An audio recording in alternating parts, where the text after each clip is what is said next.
Good morning once again. It's Billionaire Janet here.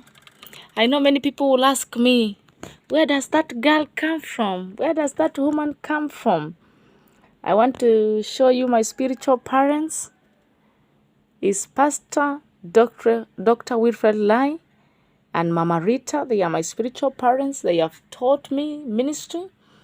And this year of 2023 in our banner, or what the man of God released, is the year of the abundance of grace.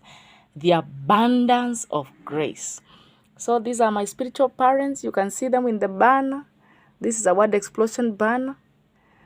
And they have really grown me. And I give God glory for such an opportunity to serve under them. I am grateful to God.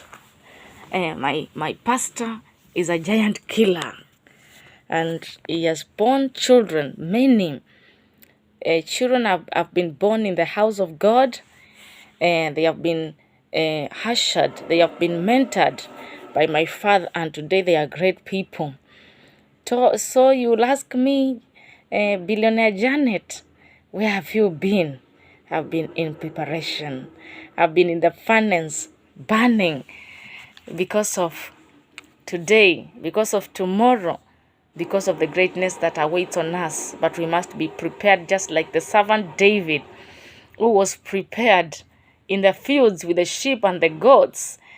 And the smell of all that, and the mess of taking care of his father's animals. So this morning, I'm pleased to come to you, talk to you once again about relationships, once again about marriage. Marriage, as I've always said that marriage is good, marriage is wonderful, marriage is beautiful. This morning I want to speak about a family which consists of a father, mother, children, and even a neighbor. Believe you me, all that is called a family. Just like the government, which consists of the parliament, judiciary, executive, and as the citizens, we make nation run and beautified to become or to be called a nation the same way. So a father is called a husband. A husband, when we take a husband, is like a two words slashed in between. The house will be like a house, and the second word will be a bond.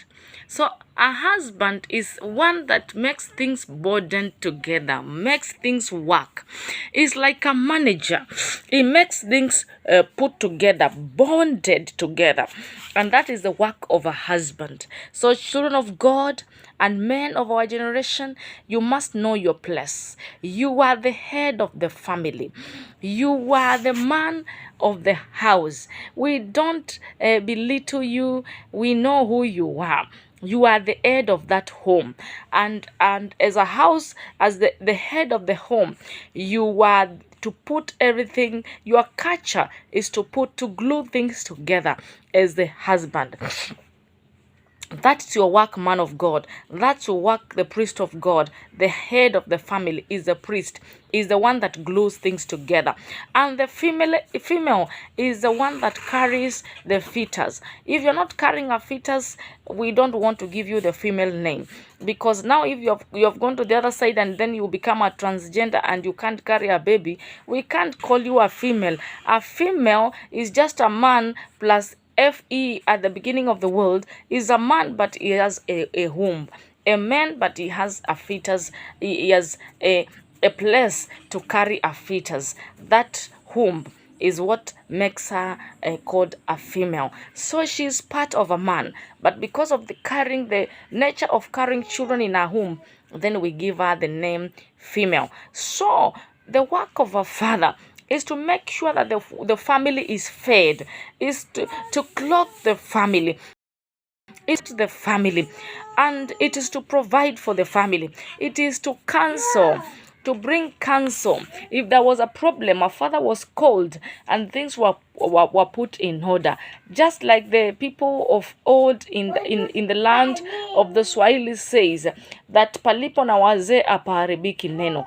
The father was mzee. He was a father who was to put things together, who was to feed the children, who is there to clothe the children, to educate, to make sure the school fees is paid.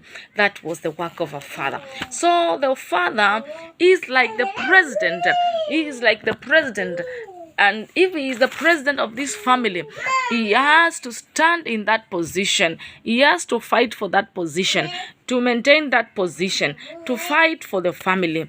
He is not there to control. He is not there to control. He is there to preside. To preside is to stand in a position and to show people how to do things. He is there to manage a home. He is there to manage a home. And the wife is a person that gives advice. She's not any person in that place. We want to buy land. Ask your wife, what is your view on this? Where can we buy land for this? Where can we buy this for this? That is the work of a woman. So, people of God, I want to encourage you to understand that the wife has a place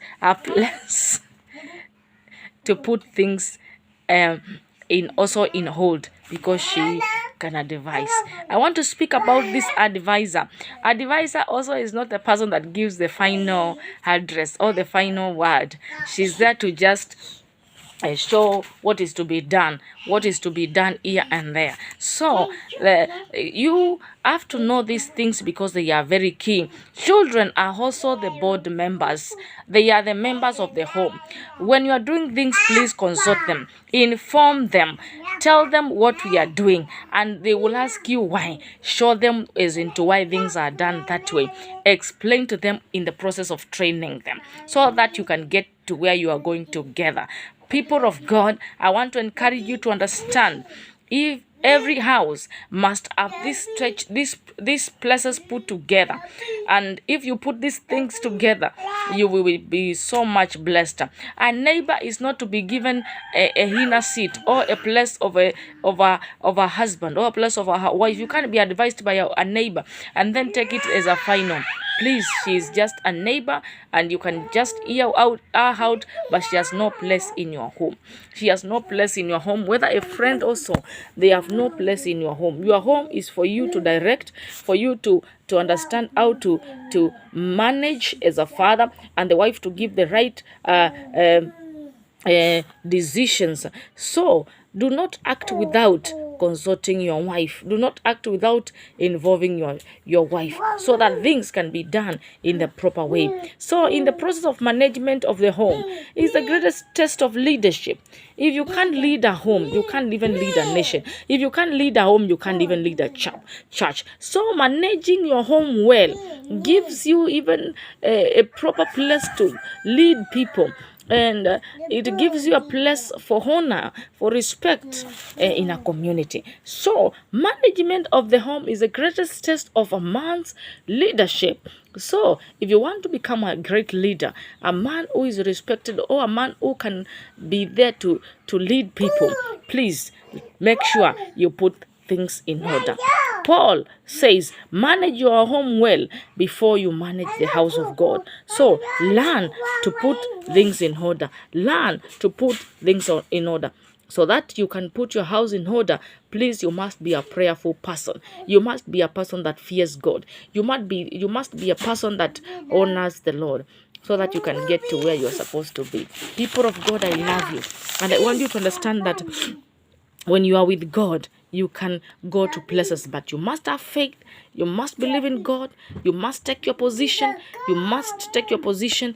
Do not become a burden, you wife. Do not become a burden, you husband. Just play your role, and things will be fine. I love you, people of God. Bless you, and stick to your place. Husband, you are a president. Wife, you are the vice president. Children, you are the board members. And you, neighbor, you are like a citizen. Play your place. Do not come inside this place of a family and destroy it. And you, father, glue your things, glue the family together. Pray for your family. Make sure things are done well. Run that home without control. If you control people, they cannot obey you for long. They will one day rebel. So do not control. Just give the right act well as a presider, because you can't control a human person. You just do the right thing. Woman, act with wisdom. Pray for your husband, knowing that you are the builder. For a wise woman builds her own house, and a foolish one crumbles our own house with our own hands. I bless you, people of God. I love you. I'm praying for you that God may help you to stand your homes, that your homes may be firm.